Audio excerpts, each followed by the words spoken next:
1, 2. Bonsoir. Alors, je vois vos regards là, rassurez-vous, je suis pas contrôleur, je suis conducteur, tout va bien. Je conduis des bus à Vitry, voilà, j'aurais jamais pu faire contrôleur parce que j'ai une âme. Et donc je m'appelle Sofiane et je vais me présenter à vous, mais juste avant je voulais qu'on lance un petit peu l'ambiance, et ça vous dit on va mettre une petite musique et puis on va mettre l'ambiance. Vous êtes prêts ou pas? Ouais. Ok, le 7-8, alors c'est parti, vas-y, remets-nous vas-y, lance la sauce, on va voir s'ils sont bons ce soir, s'ils sont chauds. Ils sont chauds. Allez, c'est parti, on va voir ça. Allez, tout le monde avec moi, c'est parti. Bonsoir le 7-8, est-ce que vous êtes chaud? Ouais. Ok, je vais avoir besoin de votre énergie. Tout le monde avec moi, c'est parti, tout le monde. Ça fait ça fait et ça fait le 7-8. Et ça fait wesh bougnoul.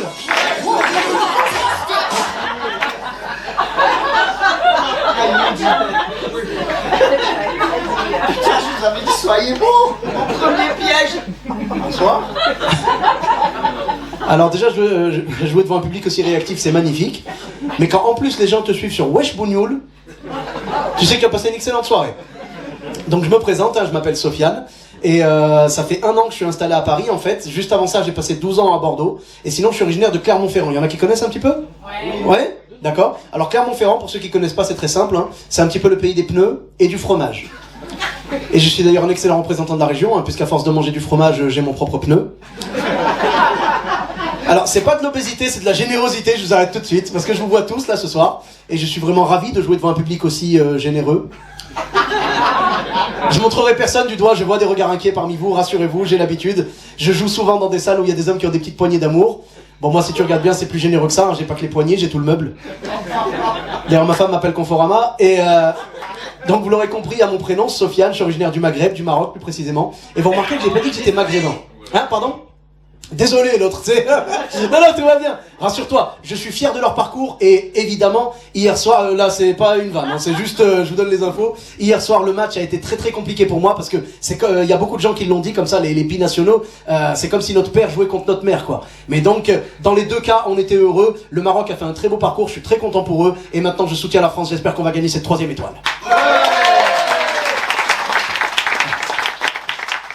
Donc je disais, voilà, vous avez remarqué, je vous ai dit que j'étais originaire du Maghreb. J'ai pas dit que j'étais maghrébin. Je trouve que le mot maghrébin a une connotation très négative à cause de toutes les émissions, zone interdite, enquête exclusive, tout ça.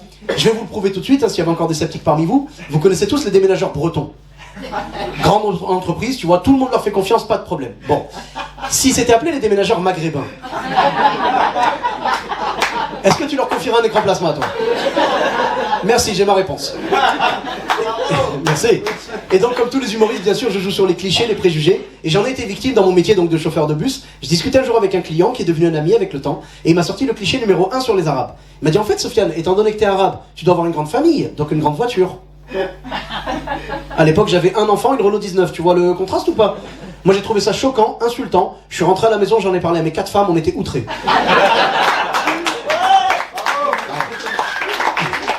Et donc je voulais vous parler un petit peu plus de ce métier de chauffeur de bus. Je sais pas s'il y a des chauffeurs dans la salle ce soir. Non?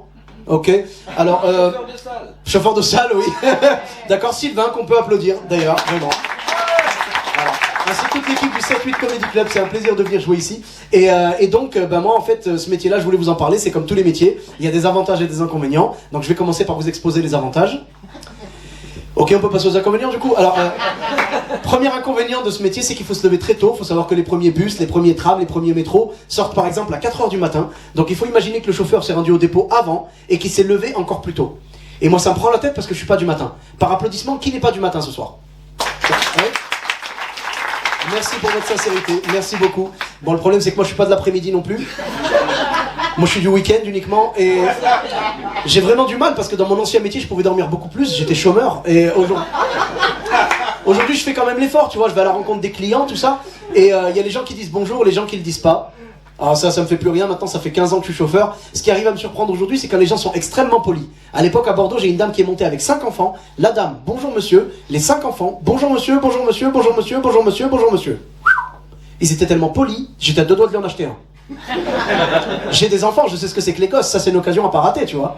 Et donc après il y a les gens qui valident, les gens qui valident pas, et il y a les gens qui ne savent pas valider. Il y en a peut-être parmi vous, je sais pas. C'est parce que normalement c'est simple pour valider, tu vois, tu colles ta carte contre la machine, et au bout d'une demi-seconde la machine fait bip. Mais il y en a qui perdent facilement patience, tu vois. Dès que la machine met plus de 0,8 secondes à biper, il passe en mode vibreur, tu vois, genre... Et il frotte la machine comme ça, il la frotte. Tu sais, moi je suis à deux doigts de leur dire, excuse-moi Aladdin. Le seul génie à bord du bus, il est au volant, laisse tomber. Ah, les gens savent pas valider, mais c'est pas grave. Pour moi, le plus important, c'est pas que les gens disent bonjour ou valident. Pour moi, l'essentiel, c'est que les gens respectent les 3 règles du bus. Il y a 3 règles, elles sont vraiment très simples. Il est interdit de manger, il est interdit de fumer, et il est interdit de puer. Bon, on a beaucoup de problèmes avec la dernière règle, évidemment. Et d'ailleurs, j'aimerais poser 2 questions aux gens qui puent. Est-ce qu'il y en a ce soir? Levez la main, s'il vous plaît. Public timide, ok. Non, j'ai des gens, des fois, qui lèvent la main, c'est le spectacle vivant. Je sais qu'ils font ça pour déconner, ou pas. Et le top du top, c'est quand j'ai joué en Bretagne, j'étais à Guingamp, dans les Côtes d'Armor, et je vous jure que je l'invente pas. J'ai dit, est-ce qu'il y a des gens qui puent ce soir? Levez la main, s'il vous plaît. Et il y a un mec qui a levé la main de sa femme.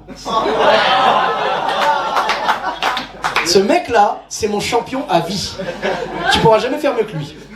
Donc les 2 questions que j'aimerais poser aux gens qui puent, c'est premièrement, pourquoi est-ce que les gens qui puent s'assoient systématiquement à côté du chauffeur? C'est non seulement ils font profiter de leur odeur pendant tout le trajet, mais surtout les nouveaux clients qui rentrent, ils savent pas lequel des 2 pue. Et la deuxième question que j'aimerais leur poser, c'est pourquoi est-ce que la durée de leur trajet est proportionnelle à leur odeur? Plus ils puent, plus ils vont loin. Pourquoi? Tu sais, j'ai pas le droit d'engueuler les clients, je dois rester courtois, professionnel, mais je vous cache pas que ce genre de personnes, je suis à 2 doigts de leur passer un savon. Ça pourrait leur servir, on va pas se mentir. Et donc maintenant, ça fait 15 ans que je fais ce métier et j'en profite, voilà, je vous ai préparé le top 5 des clients qui m'ont marqué pendant ma courte carrière. Je précise 2 choses, les 5 histoires sont 100% vraies et elles se sont toutes passées à Bordeaux, j'ai passé 12 ans là-bas. Mais les 5 histoires sont vraies, vraiment n'en doutez pas. On commence gentiment, numéro 5, c'était Place Gambetta à Bordeaux, il y a peut-être des gens qui connaissent un peu Bordeaux ici? Bon, en tout cas, c'était Place Gambetta à Bordeaux, moi je faisais la ligne 5, il y a un monsieur qui me dit, bonjour monsieur, est-ce que vous passez par la place Paul Doumer? Je réponds non, mais vous êtes au bon endroit, vous devez attendre ici le 4 ou le 15. Et il me dit, ok, merci, je monte. J'ai pas compris pourquoi il est monté, tu vois. Et j'en ai discuté avec les collègues, on en est arrivé à la même conclusion. Il doit y avoir un groupe de mecs balèzes qui l'attendent pour le défoncer, place Paul Doumer. Et il prend tous les bus qui passent pas par là-bas, tu vois. Moi, c'est tout ce que je vois. Bon. Numéro 4, dans le même quartier, donc moi je faisais la ligne 5. J'ai une dame qui monte qui me dit, bonjour monsieur, est-ce que vous faites comme le 6? Non, on est d'accord Sylvain. J'aurais dû lui dire que si je faisais comme le 6, je serais le 6. Mais j'étais jusqu'au bout de son délire, je lui ai dit, ça dépend madame, vous allez où? Et je vous jure, elle m'a répondu, bah chez moi. Elle m'a fait une réponse bio, sans pesticides, sans parabènes, sans additifs. Débrouille-toi avec ça. Ok. Numéro 3, c'était juste après le premier confinement. Les masques, c'était nouveau pour nous et tout. Et moi, je conduisais la ligne 15, qui est une ligne qui charge beaucoup à Bordeaux. C'était à 18h en plein centre-ville, donc vraiment l'heure de pointe. Le bus était blindé de gens masqués. Et là, il y a une dame qui me dit, monsieur, ça fait 3 bus que je peux pas prendre. J'ai dit, bah allez-y, montez, il reste un peu de place, allez-y, montez. Après, elle me dit, bah non, je peux pas monter, il y a le virus. Et elle fait comme ça avec sa main, tu sais. Je me suis dit, elle me montre un nouveau cluster, elle est mieux renseignée que BFM TV, tu sais. Et je regarde, je dis, quoi? Et elle s'énerve, elle me fait, oh, vous êtes au courant qu'il y a un virus? Quelle tête elle aurait fait si je lui avais fait, il y a un virus? Ah, le masque? Ah non, moi je mets ça pour le style, c'est tout, hein. Tu vois? Et j'ai compris ce qu'elle voulait dire, en fait. Elle voulait dire qu'elle pouvait pas monter dans un bus plein en pleine pandémie. Quelque part, elle a pas tort. Mais elle espérait monter à 18h, en plein centre-ville, et que le bus soit vide. J'ai pas vérifié, mais ça se trouve, elle est toujours sur place. Bon, numéro 2, c'était il y a quelques temps, une dame qui demande l'arrêt. Et il faut que vous sachiez une chose, en fait, quand vous demandez l'arrêt dans un bus, le bandeau arrêt demandé, on le voit pas toujours, nous, en tant que chauffeur de bus. Des fois, il est au-dessus de nous, et des fois, il est derrière nous. Nous, ce qu'on voit, c'est sur notre tableau de bord. Dès que vous demandez l'arrêt, il y a un pictogramme qui s'allume. Ça fait que dès qu'on passe à côté d'un arrêt, si le pictogramme est allumé, on s'arrête. S'il est pas allumé, on roule. Moi, je passe à côté d'un arrêt, je regarde, c'est pas allumé, je roule. Et là, j'entends, allô? Je me suis dit, c'est peut-être quelqu'un qui parle fort au téléphone, tu vois. Je l'invente pas, hein. Dans le bus, il y a des gens de tous les pays. Calme-toi, j'ai pas dit quel pays. Et donc je continue à rouler comme ça, et j'entends allô. Et là j'ai compris que ça s'adressait à moi, tu vois, j'ai pas aimé le allô. Et je lui parle dans le rétro, je dis quoi, qu'est-ce qu'il y a madame? Elle me dit, bah quoi, vous vous arrêtez pas? J'ai dit, bah non, désolé, c'est pas affiché chez moi, je m'arrête pas. Quoi, vous dites que j'ai pas appuyé? Vous insinuez que j'ai pas appuyé? J'ai dit, madame, calmez-vous, je dis pas que vous avez pas appuyé. Je vous dis juste que chez moi c'est pas affiché, je peux pas deviner que vous voulez descendre. Après elle me dit, non mais c'est bon, hein. Je vous vois depuis tout à l'heure dans le rétro, hein. J'étais concentré sur la route là. Ben c'est le principe en fait, Jacqueline, hein. Ah non, et je vous ai laissé le meilleur pour la fin, et même là, meilleur pour la fin, car c'est une dame également. C'était dans un quartier un peu huppé de Bordeaux, qui s'appelle Codéran, c'est l'équivalent de Neuilly. Alors est-ce qu'ici, on est à Méré, c'est ça? Est-ce que, ouais.